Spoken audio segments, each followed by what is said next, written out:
This is the Gold Coast Down Under, as the European Tour again spreads its wings wide.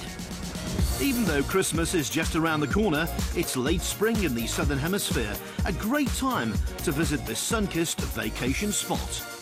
Not too far from Brisbane, even closer to Surfers Paradise, in the state of Queensland, you'll find the RACV Royal Pines Resort, venue for a new addition to the schedule, the Australian PGA Championship. That said, this event boasts a rich history, having started life in 1905. This year, though, it's co-sanctioned for the first time, and the Australian regulars on the European Tour were quick to sign up.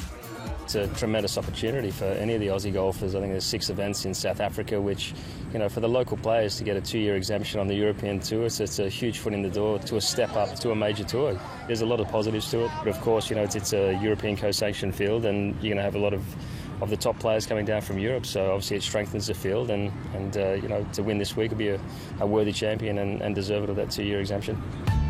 This is an international gathering with one of the headliners having journeyed from America. That's Brandt Snedeker, back down under for the first time in 7 years and relishing the experience.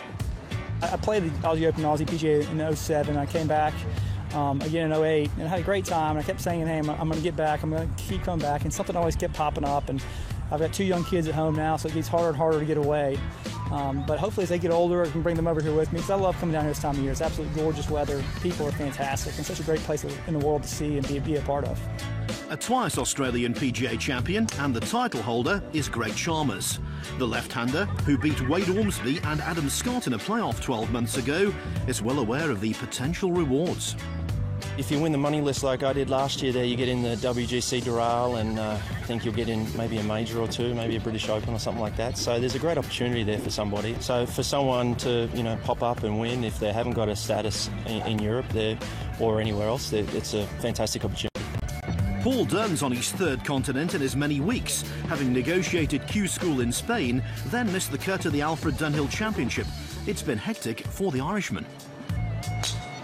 Every event I've played this year had quite a lot of pressure on it. You know, when I played my invites to try get a card, and then had Q School to try get my card that way, and you know, I eventually got through. So it kind of felt like there was a weight off my shoulders, and last week was, I don't know, kind of just took it a bit.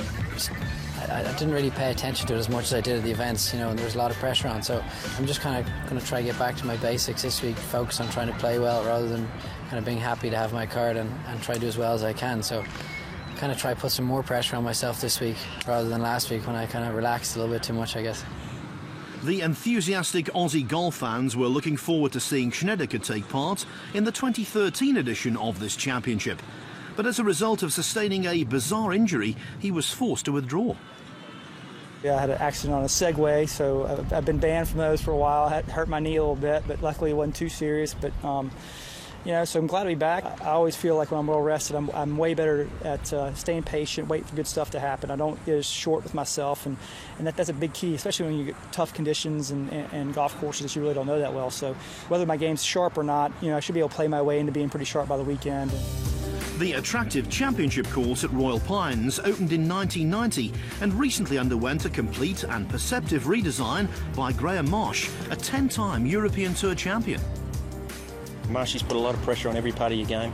You're not going to get away with driving it poorly. You're not going to get away with poor irons, and you're going to have to chip and putt well, because you are going to miss some greens and end up with some very tricky chips. So I'm going to play a little more defensive than last year, I think, and try and sneak up on a few holes if I can, but it's going to be tough.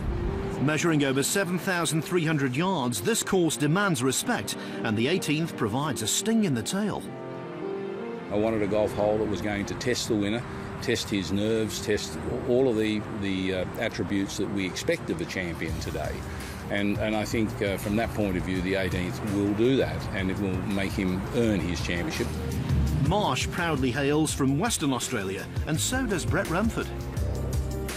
Had a bit of a chat with him yesterday afternoon, and I saw him out there again this morning, so he's given me some tips, but none that I'll be sharing. But you can share in the Australian PGA fun at EuropeanTour.com.